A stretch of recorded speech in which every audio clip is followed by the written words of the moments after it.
Yeah, perfect. All Well, hey, right. man, I'm in Kansas City. It's great to meet you. Thank you for taking a minute out. Oh, well, thank you. This is such an honor to be here, and I was pleased and honored and humbled that you were interested in chatting with me a little bit. So, yeah, I'm Yeah, looking forward to it. absolutely. Me too. So before we get into Explode Yourself, I want to know, literally 5 years ago, we were in the thick of this pandemic trying to figure it out. In the unknown, it really hit the world of musicians in a very particular way. How did you get through that time period? How much of this album was influenced by it? How did things change for you? Uh, well, COVID, we all did the best we could with what we were given, right? I had two projects going on that got scuttled from COVID. One was an acoustic trio. I was up in Taos at the time, Okay. and when COVID hit, and got laid off of my day job as digital director of the newspaper there, because as businesses were shutting down in COVID, they were losing ad revenue, so the newspaper was losing ad revenue, so all that kind of tanked. But I had two acoustic projects going on. No, I had one acoustic project, this little trio that I had started. We had one rehearsal, and then COVID shut down everything. I had another multimedia project that I was working on with some poetry that I had written, and we were looking to kind of film it and stage it and do this big multimedia project. But in order to do that, I needed to storyboard with some models and actors and some movement. And of course, no one wanted to get sweaty and naked together during COVID, right? Yeah. So that got scuttled, although that project is still on the shelf. So I ended up just shedding and practicing a lot. I didn't write that much. It wasn't compositionally that fertile of a time, but I just shed it. I just got my chops together because I play both oud and guitar. And while they're physically the same to a certain level, they're also very, very different. So I just hunkered down and just practice and just shed it. Yeah. Um, I think the real impact, and you might know this a little bit from what Ron has sent you, the real impact from that period of COVID is towards the end of that. And this I think was what was most impactful about the album was I got diagnosed with cancer towards the end of that stay. Uh, and that puts a lot of things in perspective. And I beat it, and that was fine. That was successful. And no chemo, no radiation. We took care of it surgically. But as a result of follow up images from that, because they're taking pictures of every 6 months. And they said, there's a little imaging artifact down here at the bottom. Let's take a look at that on the next set of images. So 6 months after that, they took the other set, follow up, and they said, oh, that's not an imaging artifact. You have a tumor in the left atrial chamber of your heart. You're going to need open heart surgery. So I did the full sternum breaking, rib stretching, back cracking, good time for that. But those two experiences back to back, Joe, I think it really did influence the album. And it's almost kind of hallmark and cliche to say when you come out of those experiences, yes, life is precious and the value of life, blah, blah, yeah. I mean, that's true to a certain level, Sure. but it prioritizes you in the sense that you don't have the energy or the bandwidth to put up with nonsense anymore. Yeah. You just don't. So life is precious, but it's also precious because you don't have the energy for things that are not. Yeah. And so when I was reviewing the mixes for this album, and I said, this feels really streamlined. It feels to me really focused. Like we're getting to the business of celebrating life and through music and just getting to it, just straight on, just go for it. And I think that's the good feeling I have about this album and how it came out. So, what are you ultimately hoping the listener gets from this album? Oh boy. I don't know. I think it's raucous. It feels joyous to me. I think it's a long album. It's 72 minutes, which sometimes is can be a stretch in this short attention span day and age. But I think we've crafted a narrative and an arc that really takes people on a journey. And I hope they just go on the journey with this and come out the other end feeling different than when they started. Yeah. And if we can take people on a journey and take them somewhere, then we've done our job. Um, so that's my hope. I dig it. So, let's go back to your beginnings. Where were you born and raised? How did music become your life and evolve into your career today? It's always been a part of my life. My mom will tell you the story of how before I could even stand up. I was making notes on my grandmother's piano. I couldn't see what I was doing, but I was, hitting them from way up there, just intrigued by the sound. So it's been with me since birth. Took piano lessons as a kid. Um, Lived in France for a number of years as a child because my stepfather was teaching. And that was such an extraordinary experience because my sister and I, we were thrown into a different culture. There were no American schools. They just put us in the French schools and said, you'll figure it out. And we did. But that was such an amazing place to be in because it was in Montpellier, which is a southern city, a university town. My stepdad was teaching. But there's a lot of North African influence from the Maghreb and Tunisia and Algeria. So there was that Arabic influence. There was the flamenco influence because that part of France, which is known as the Camargue, is also where the Reyes family of the Gypsy Kings comes from. So there was the flamenco thing going on. There was that, and also um, my family background is my mom is Mexican, but there's a Lebanese Turkish branch of that family tree. So I remember growing up hearing Middle Eastern music and mariachi music and flamenco, and my mother was very also diverse. So she had the Beatles and symphonies, and there was all of this music going around. So I'm luckily the product of a very multicultural environment, and I'm blessed for that. And when we came back from France, I was like, oh, I was kind of the odd man out because now I talked funny to my schoolmates, right? Because I had an accent, I dressed funny. I was the weird one out. And it's like, okay, I don't really need friends. I'm just going to delve into music. And this is in 72, 73. And the music that was coming out, when we came back from France, I was hearing the radio, it was Smoke on the Water. We're an American band, all this heavy stuff and that power of the electric guitar, like, carang, that's where I'm not going to play piano. This is it. Uh, and from there, I started listening to prog rock. And then Mahavishnu Orchestra was a big game changer for me. If you ask me what my three game changer albums were, that was one of them. And that got me into jazz and then straight jazz and then into fusion and then all the way back out into like the free jazz and the avant-garde jazz. So, and, I'm a product of my environment and what I listen to and what I experience. And one of the nice things that people have said about my work over the years is that I've been able to, in various projects that I've done, I've been able to take all of these influences and somehow make them into a cohesive, organic whole. And I think this album does this too, as it touches on the Middle Eastern element, it touches on kind of the classic rock element, and it's got that squonky free jazz thing going. And we try and hit all of those buttons at once, uh, and yet seeming without being forced to, without saying, oh, this is this kind of album, it's this kind of music. Just let the music be, just let it flow. And if it's a 4/4 classic rock thing, that's okay. It's not, doesn't fit into prog rock label, but I have an 11/8 piece, that's a prog thing. And we go back and forth between the high level of spontaneity and interplay, and the free jazz, and yet we got this rock thing and the Middle Eastern thing going, and it just comes together. And I that's just dig the way it. my mind works because I've been around all of this stuff, so it just comes out in the mix. Yeah. So let me ask you this. What has been the key for you to do this for as long as you have? What is it that gets you up every day that allows you to create and evolve and to be who you are as a musician today? That's a deep question and kind of a vulnerable one, and I'm glad you asked it. There's not many interviewers will go there, and I love that you do. And I've been watching some of your podcasts too, so I kind of knew I had a feel of where you might go. Yeah. Uh, that's an interesting question. I think I've always been compelled to do music. I can't do anything else, but um, and yet there have been times in my life where I've not been able to do music as a gig, as a full time. I toured a lot in the 90s and early 2000s on the free jazz and improvised music circuit. And back in those days, here's another bit of diversity.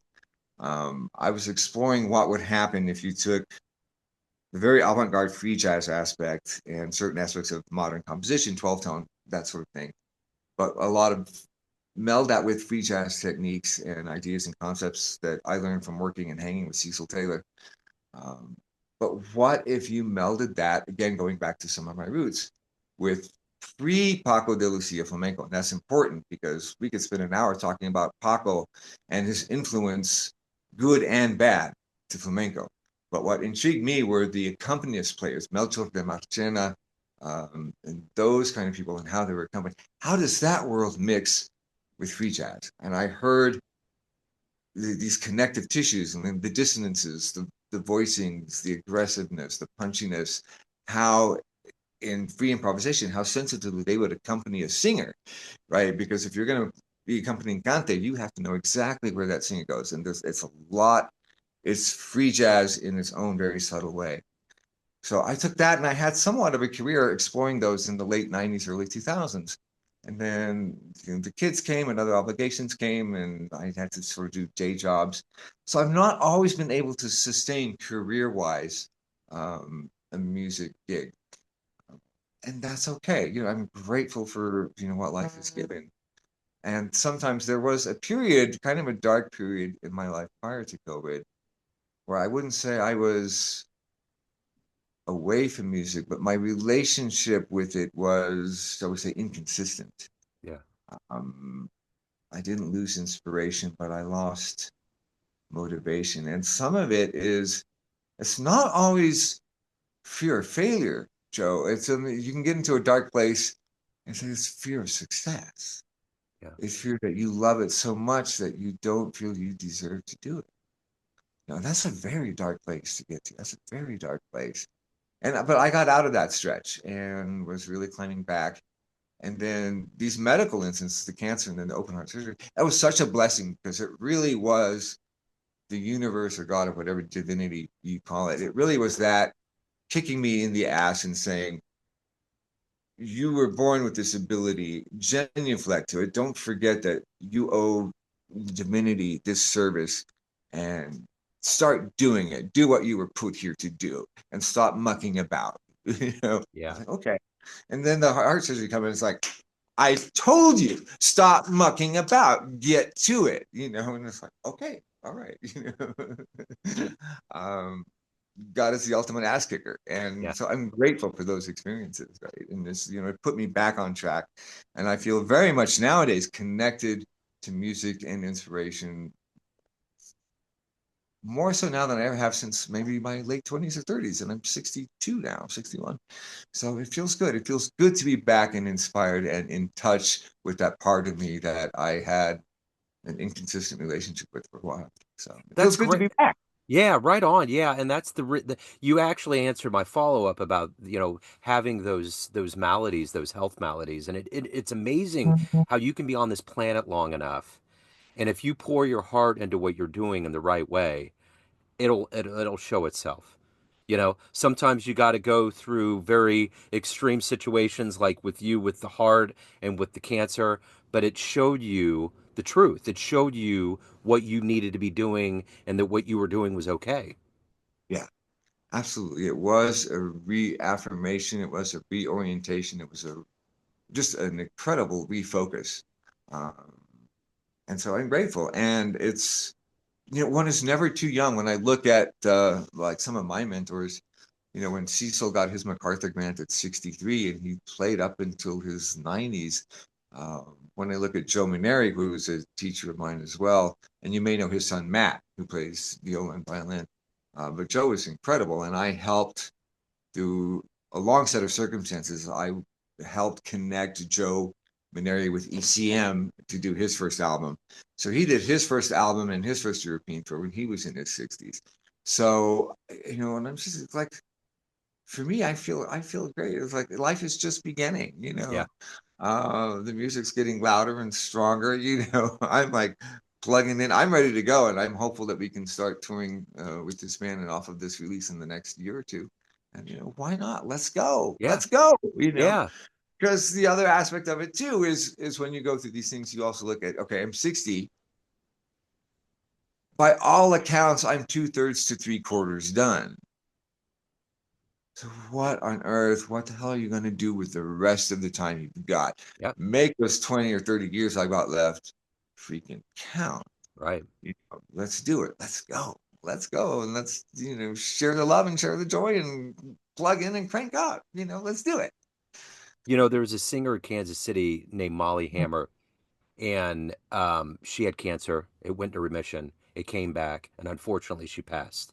But I did speak to her several times before that, and I will never forget her telling me we were in the Green Lady Lounge, which is one of our more iconic jazz venues, and it looks like a vampire lair. It's just dark. It's like red velvet. It's just like that's where the vampires come to drink their blood. And Cool. and we were sitting there, and I remember, I'll never forget, it was like time stopped. I said, what did you do after cancer went into remission? And she was like, I stopped saying no. I traveled, I took gigs that I typically wouldn't. I just opened myself up to the world. And that's a part of what I hear you saying. You open yourself up to defeating that fear of success and finding your youth and saying, I'm going to kick ass for this next third of my existence. Oh, that's interesting. Yeah, I mean, in a certain way, I mean, I appreciate that, and I really resonate with what she's saying. But when you were telling me that, the I yeah, I will stop saying no to opportunities, but I also learned to say no a lot. My level of I don't give a Yeah. my level I don't give a damn, let's say that to be Yeah. Yeah. polite, I guess, is astronomical now Yep. because again, like I don't have the room or the energy or the stamina to deal with nonsense. Yeah. So at the same time, I say no a lot because I have to cut out the BS in Yeah. my life. I don't I have dig it. room or energy for it. But at the same time, that also opens up for me to say yes because I don't feel like I have to say yes to everything. So I say no a lot so that I can say yes more to the things that matter. That's how I'll tie that together. Yeah. No, I dig it. And the one thing that's wonderful, aside from the health maladies and having these revelations, is that you are a musician that's been around for a while and you have this position of learning. You've learned from legends and luminaries like Cecil and all these other cats. What have you ultimately learned from these legends and luminaries over your career that you've taken in, that you in turn teach younger musicians that you play with and get on the bandstand with? That's and it's interesting that you mentioned that because there's an extraordinary band here in Santa Fe called, and I'll turn you on to them. I'm going to give them a little shameless plug here, Yeah. named Zaphica, Zaphica. These kids are extraordinary. They're like just out of high school. And my God, and they are, I mean, and they're listening stuff. They're listening, to Cecil and Peter Brotzman, who I also, they're listening all of it and they're absorbing it in, and this is like, these kids are in high school. So it's like several generations down the road. But it's interesting. I mean, I remember hanging with Cecil and listening to him, and I learned so much from not just his music and playing with him, which is an interesting experience, but listening to him tell his stories of him hearing um, legendary musicians and working with us and hearing like his experiences and his outlook and how, if you see Cecil interviews on YouTube and you think, wow, this dude is strange, but that's really him. He's not hamming it up on those interviews for the camera. Yeah. That's how he was. Yeah. And so to be around that energy and that vibe is extraordinary. And so you learn a lot just from his presence and from his stories. And now I find with these young kids here in the Africa band, because they've opened for us and done shows. And there's an interesting scene here now um, of improvising musicians here. Kim Stone from Spyro Gyra and Rippingtons lives here. And he's a great player when you get him out of that environment. Jim Getch is here. Chris Jonas, who's worked with Braxton and all of that. I met Chris Jonas on the Cecil gig and brought him out here, and he lives out here now. So Cool. there's a great scene here. So, and these kids are coming up into that scene, that environment. So we do a lot of open sessions. I got to play with them, but it's interesting because I now find myself in that role of mentor to these guys and passing on what knowledge I've gotten. And the main thing that I learned and that I've tried to apply and instill in myself is it's not just about the music, it's about how you cultivate yourself so that you can do good music. You can sit there and practice and you can shed, but if that's all you're doing, um, what's how do you feed that? What are you reading? What are you watching art wise or film wise? How are you feeding, as she would say, how are you cultivating the senses? Yeah. And you have to be, and how are you opening yourself up spiritually, whatever that means, to the energy from the universe, from the earth. How do you make yourself a more luminous being in the whole? So in turn, that feeds the music. Yeah. Because there could come a point if I have a stroke or if you have arthritis where I can't play that many notes. So what do you imbue it with? You have to imbue it with spirit. So why not imbue it with spirit when you can play notes? Yeah. That the lifeline process. Like, how do you cultivate yourself and your inner being? Because music is a talent. It's like I have no choice or say in it. I was given this. How does Leonard Cohen say I was born with the gift of the golden voice, right? So in that's it. I have a duty and a responsibility to that gift to pass it on, Yeah. and make people's lives better through the music somehow. Um, I remember once when I was touring Europe, and I know I'm kind of rambling a little bit. It all ties together, and Sure. you'll figure it out, right? When I was touring Europe in the 90s, my father, he did not quite understand. He was very left brain scientist. He didn't understand why I was doing this. In the first years, I'd be lucky if I break even. I was losing money. And my dad said, "Why are you doing this? Because you're losing money. I don't understand this." And this is in the days before emails and whatnot. But I got a postcard letter from a show I did in Cologne. It was from a young man. He said, "Thank you for your music. It changed my life." Yeah. I showed that card to my dad. I said, "This is why it's done. This is why it's done, is so that people feel better and transported and transformed through the work that I can offer through the gift that I've been given. I'm just a mere vessel for it. It comes from beyond, and then I bring it forward. So how do I shape myself to be a good vessel? How do I cultivate myself so that I can go out there and perform and give that gift that's been given to me and transform people? And that's really the job. That's our job. And if we do Yeah. that, then we're in good shape. But that's why you do it. So That's it.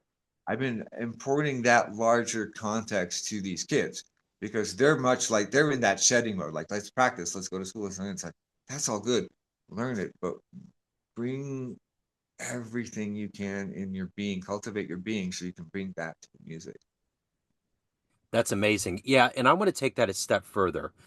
Okay. Everyone out there has a perception of you, family, friends, fans, everyone that you work with, all the other musicians you're around, but you run the show.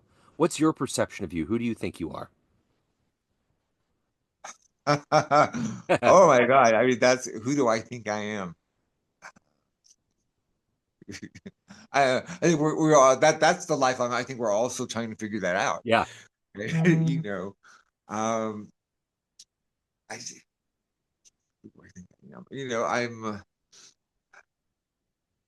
I'm a product of my environment. I'm a product of my background. I've been born with this thing called music to do, and I'll do it till I stop. Um, and whether I can make a living at it, I've had those periods in my life where I couldn't, periods where I couldn't. It's okay. I'm grateful for the opportunities that I'm given, and I just hope to pass it on. I have two kids, and I now have three grandkids. Um, and I want to leave them, I don't know, so much legacy, but if I can inspire them in some way, and leave something behind, uh, to them, then I've done my work, and Yeah. if people enjoy the music, if the music takes somebody somewhere that they haven't been before, and they feel better from that journey, hopefully not exhausted or upset from the journey, but if they feel transformed, if you feel better after you've experienced my work, then I've done my job. Um, who I am. That's it. Yeah. That That's a lifelong question. We don't answer that question until we're at the very, very end. yeah. Yeah, when the pen is on the last page, then we Yeah. shall figure it all out. So let me ask you this, if anyone wants to pick up the new album, Explode Yourself, catch you live, any other good business as you hit this renaissance, rejuvenated period of your existence, how do they do it? Um, you can go to norumba.com/LUTS, because the name of the band is called Love and Fold the Sun. And I just reconfigured the website because I know like people are going to start maybe looking at it. So you can reach me through there. We're on Facebook. We're on YouTube. The album officially drops May 2nd. So yeah, and it's I don't know. I mean I'm curious uh, what was your take on it? How did it hit you? You know, when there's instruments that are uncharacteristically a part of the jazz set, I'm always very excited. That I love the Middle Eastern pieces. And, you know, and I'm a disciple of that Beatles generation where when the sitar got in there and all of those instruments that the American mentality doesn't wrap around, it just adds Right. these flavors. It's like it's like sitting down to pork chops and rice and you have a really good spice you can put on top. Now it's going to be fine with the gravy and the rice and the pork chop, but if you can put that spice on there and you can give it something, it's going to take your brain to another place, and that's why we do music anyways. Right. Music is an adventure, and it's this thing that is wondrous with the way that all of these elements are added into it. So I love it. I absolutely love it. And I tend to go off the beaten path, obviously, because I'm doing jazz radio, but more specifically, like my favorite instrument of all the jazz instruments is the vibes. But I Mm, also love how the violin works. I always love, and I love the ode, and I love all of these, the bassoon. Like when those things come in, it's like it's just it's wonderful, man. So I really dug it, and I really felt like there was an adventure. And talking to you about how you've survived these maladies and you've hit this kind of parting of the curtains at this age of your life, and quite frankly, making it this long is enough. But when you have to have your chest cracked open and you survive something that literally kills people every single day, you're a walking monolith to mortality, and that feeds into your creative process and it shines. I get it. And even with the pandemic too. I mean, the yeah. pandemic was such a tumultuous time period, and to take that darkness and turn it into light, it feeds into what you were doing. So I totally dig it. Oh, well, thank you. Thank you so much. Um, yeah, you know, it's again, it's a celebration of life, and I think it sounds like you're picking up on that. And the diversity, yeah, because the other person in the band is a cornet player, right? And so that brings a very different element. And to put him in context with the Middle Eastern stuff, I mean, there's what that quarter tone trumpet player Malouf, Yeah, right? But outside of that, the trumpet and the cornet in the Middle Eastern context is not that common, right. right? And then we have like the squonky electric guitar stuff, you know, and so it's an interesting combination of stuff, and I like to see that juxtaposition. By the way, if you like violin, do check out these young kids' Zapika because um, one of the members, it's violin, bass, drums, and they have some other rotating members, but the violinist is extraordinary, and he's like 17. And I'm stealing him for my next project. Actually, I'm kidnapping him Good for you. See, because he's that good, you know, they and he's only 17, but it's like, dude, you're playing with me because this is too good. So That's the spirit of jazz, man. It's the older cats bringing the youngers on. It's that indomitable flame of this art form that like Cecil living to 90 passed on. Just yeah, not only was he a creative force, but to be around that long and to consistently give that to other people, that's a yeah. huge testament. And I think that's the strength and backbone of this jazz community. There's always this kindred spirit, like with you pulling this young cat in. The amount of learning that he's going to do being around you, that not only from what you've lived through, but for what you've seen on the bandstand. That's what this is all about. Yeah, and you know, for instance, there's another, and sometimes like it's an interesting relationship with his students because, as Joe once told me, and I firmly have adopted this principle when I teach, I'm not going to teach you what I know. I mean, what I know is material. What my job as a teacher is to help you teach yourself what you don't know. Yeah. Okay. So, for instance, I don't know if are you familiar with Ava Mendoza? Yes. Okay, she was a student of mine, Yeah. and she came out here. I met her through John Dykeman, who you may or may not also know of, saxophone player. So John was a student of mine. John and Ava were at some Oberlin, maybe. Yeah. They'll have to correct me on that. I think they were both at Oberlin. So I came up to I taught John at this weird Wyoming summer music camp, and we became good friends. And then I came up to he had a very short-lived wedding that I came to, and I met Ava there. Ava and I were getting talking. So ultimately, Ava and I were communicating. She came out to live with me and my family in Santa Fe. This is 10, 15 years ago. Yeah. She wanted to study with me. And I said, okay, I'll take you in. You can board. And she was so good already. I gave her like 3 or 4 lessons in composition. I mean, she already had her chops down. And I gave her 3 or 4 lessons to kind of like, okay, here's how you can organize material and improvise with it. Here's how you can do more with less. But I literally gave her like 3 lessons, and that was it. And I said, I can't teach you anything more. You don't need anything more from me. What you need is experience. Go out and play with people. Yep. And at this time in the late 90s, there was quite a strong scene here.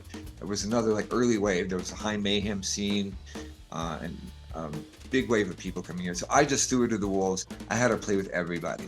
And she learned and she honed her skills that way. She went back to Brooklyn, to the Bay Area.